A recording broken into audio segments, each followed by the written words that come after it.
কীর্তনে ঠাকুর ভাবিত ছিলাম। আজকে এই মাটি নামটা কি? সুদীপা খুব আগ্রহ, খুব ইচ্ছা। দেখেছি বিগত কয়েকদিন ধরে কোথায় কোথায় সৎসঙ্গ ডাক ফেলে চলে গেছে, সেই রামেশ্বর পর্যন্ত গেছে।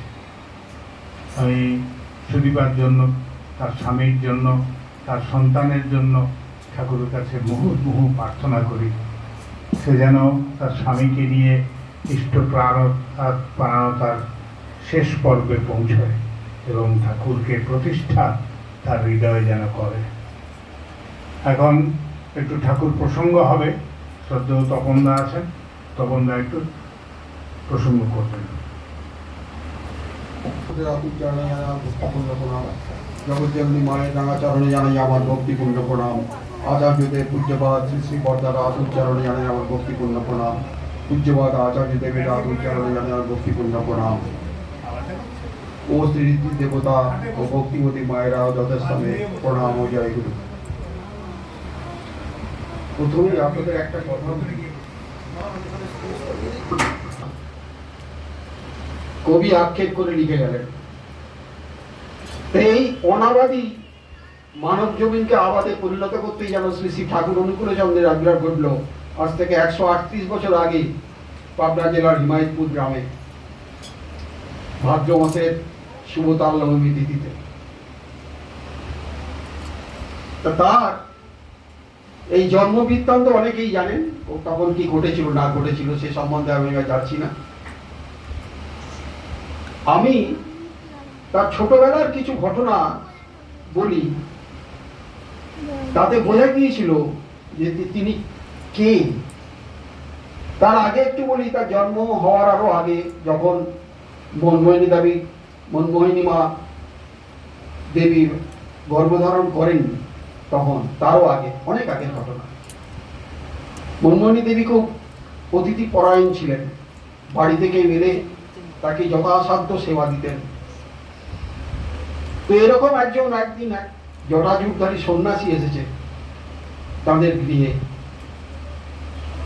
মাতা মনমোহিনী দেবী এবং শিবচন্দ্র চক্রবর্তী খুব ইষ্টপরায়ণ ছিলেন, খুব ঠাকুর ভক্ত ছিলেন।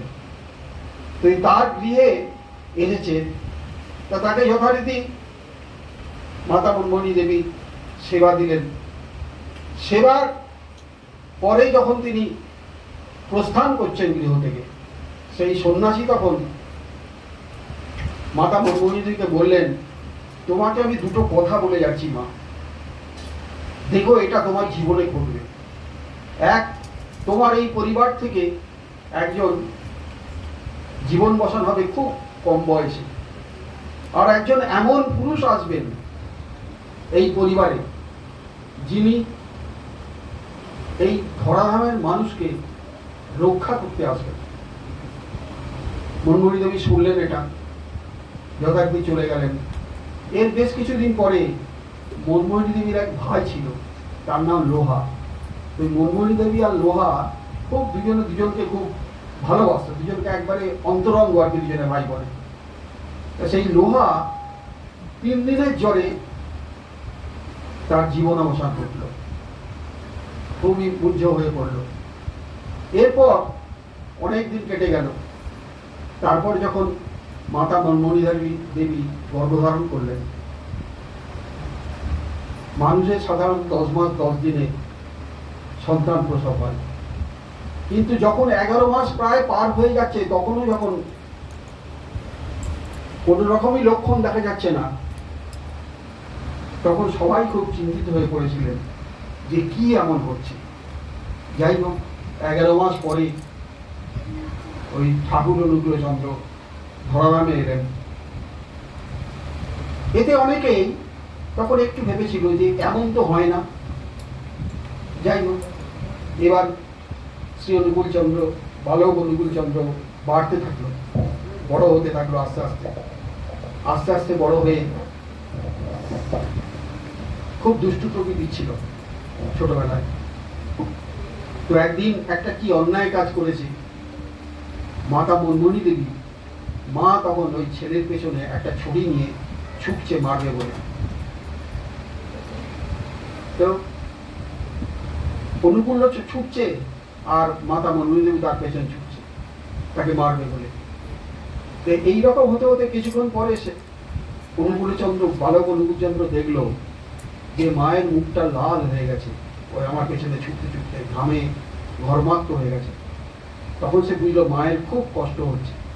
তার মাতৃভক্তি এমন, দেখুন, মায়ের খুব কষ্ট হচ্ছে বলে মায়ের সামনে এসে ধরা দিল যে মা, আমি যা অন্যায় করেছি তুমি আমায় শাস্তি দাও।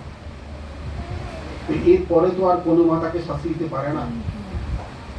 এই হচ্ছে তার মাতৃভক্তি। একবার মাতা মনমোহিনী দেবী বালক অনুকূলচন্দ্রের হাতে, দু হাতে, এক হাতে পয়সা দিয়েছে একটা ওই সুপুরি কেনার, আর একটাতে পয়সা দিয়েছে কোথায় পান নাকি একটা কেনার, সে মনে নেই আমার। দু হাত বলেছে এই পয়সাগুলো নিয়ে তুই দোকানে যা, তুই দোকান থেকে এগুলো কিনে আনবি। এবারে দোকানে গিয়ে ভুলে গেছে কোনটায় কোনটা কিনতে বলেছে, ভুলে গেছে। ফলে ধরো আমি যদি তা মুদির ওই যে দোকানদার, সে বলছে তুমি দিয়ে দাও না, ওতেই হয়ে যাবে। বলে না, মা যেটা দিয়ে যেটা কিনতে বলেছে সেটাই আমি কিনবো বলে আবার ছুটে মায়ের কাছে এসে, মা তুমি কোনটায় কোনটা কিনতে বলেছো। মায়ের কাছে জেনে গিয়ে সেই দোকানে গিয়ে মায়ের কথা রাখার জন্য তার আকুল প্রাণতা,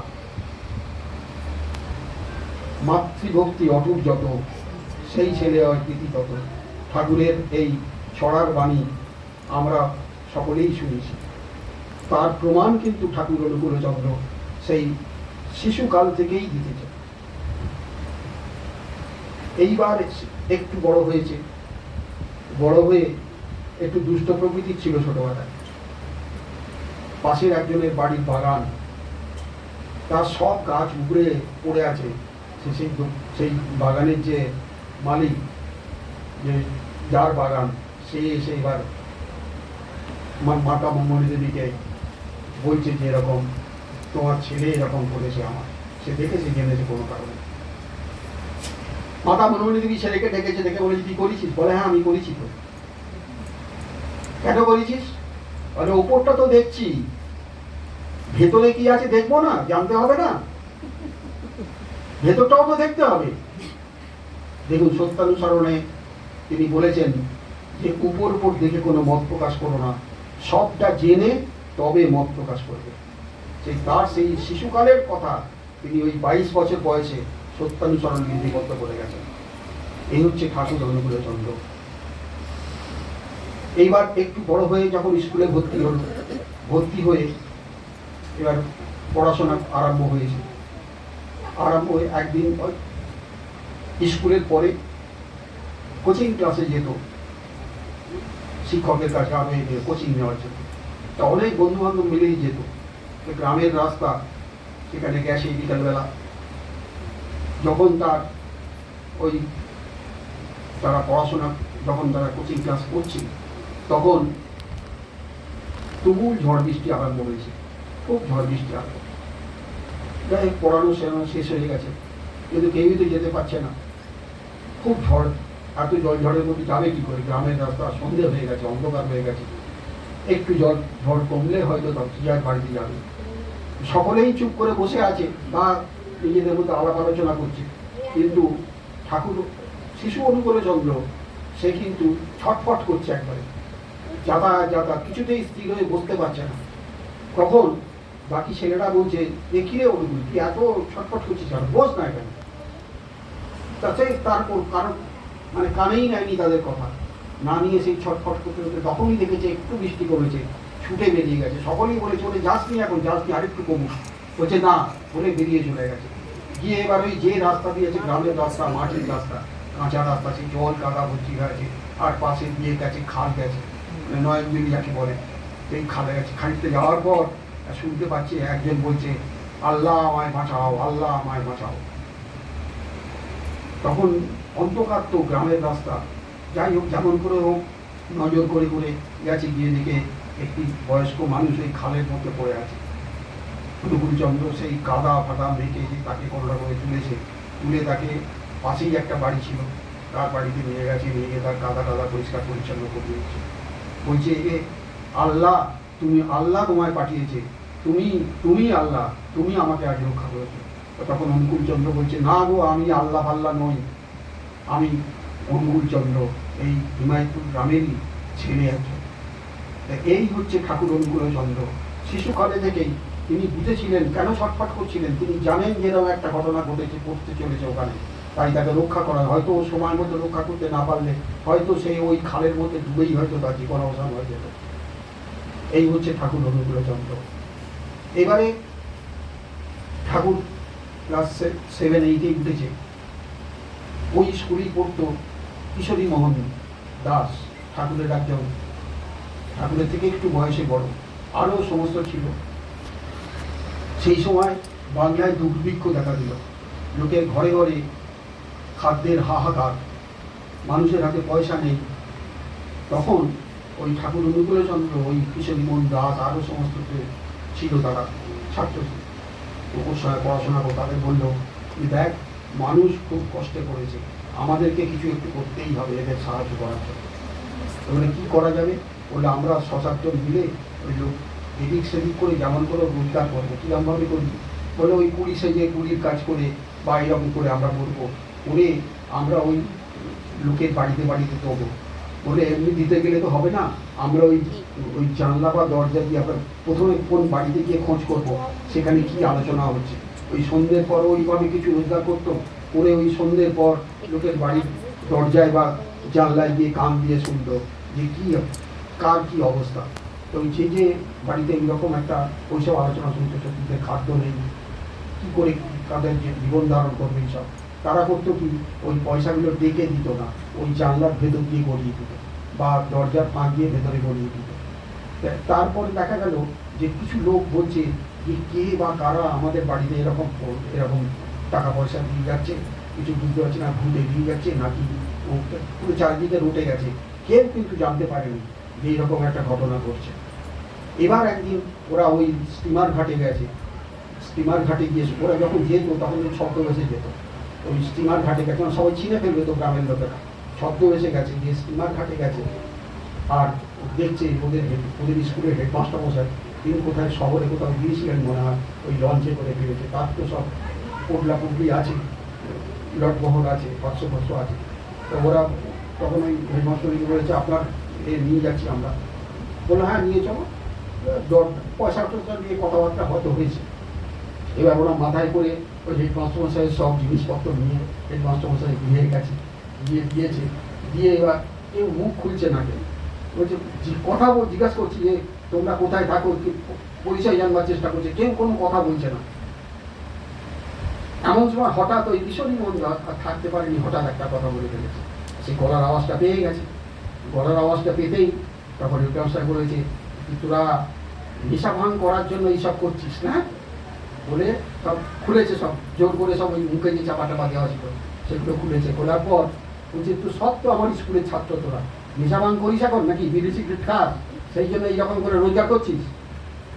তখন আর ঠাকুর বালক অনুকূলচন্দ্র আর থাকতে পারেনি, তখন তিনি সব ঘটনা বলেছি যে আপনারা তো নিশ্চয়ই শুনেছেন যে ভূতেরা নাকি লোকের বাড়ি পয়সা দিয়েছে, ওটা ভূতেরা নয়, আমরাই দিয়ে আসছি, মানুষ এই কষ্ট দুঃখ কষ্টে করেছে সেই জন্য। বললো, ঠিক আছে, তোরা এখন বাড়ি যা, কালকে সকালবেলা স্কুলে আসবি সবাই, তারপর যা হওয়ার হবে। তো সবাই তো খুব ভয় পেয়ে গেছে যে এবার তো মাস্টারমশাই আমাদের ছাড়বেন না। যাই হোক, স্কুলে গেছে, সব কাঁচুমাচু মুখে কোনো রকমে গেছে, গিয়ে বলেছে দাঁড়া, বলে ওদেরকে নিয়ে একটা বড় ওখানে হল ছিল, সেইখানে নিয়ে গিয়ে কটা চেয়ার করতে বসে গেল, সব কটাকে ওখানে বসিয়ে এবারে ওই ডিস্ট্রিক্টের ওই জেলার বিশিষ্ট ব্যক্তিরা এসেছে ওইখানে, এসে বলছে যে কী হবে, ছেলেগুলো তো বুঝতে পারছে না কী হবে। এইটা শোনার পর, এই ঘটনাটা শোনার পর মাস্টারমশাই ওই ডিএম বা ওরকম ধরনের যারা পদাধিকারী তাদেরকে গিয়ে জানিয়েছিল যে ছেলেগুলো এরকম করেছে।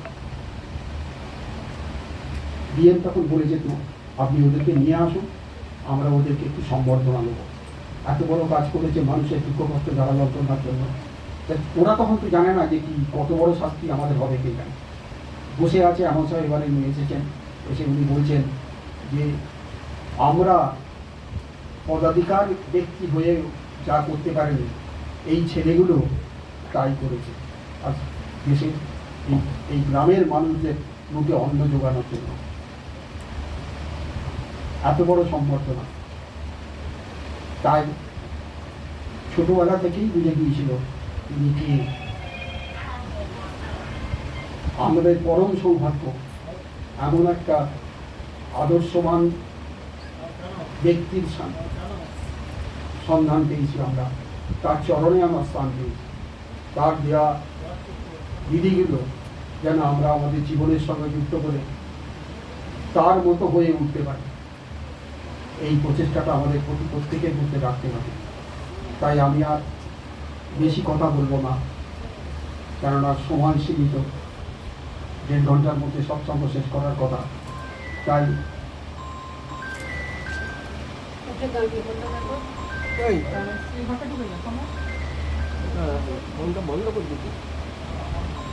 তাই আর আমি কথা দীর্ঘায়িত করব না। বিশ্বজিৎ মালিকদার, তার পরিবার এবং যারা এখানে উপস্থিত হয়েছেন প্রত্যেকের সার্বিক মঙ্গল প্রার্থনা করে ঠাকুর রাতুল চরণে প্রার্থনা জানাই।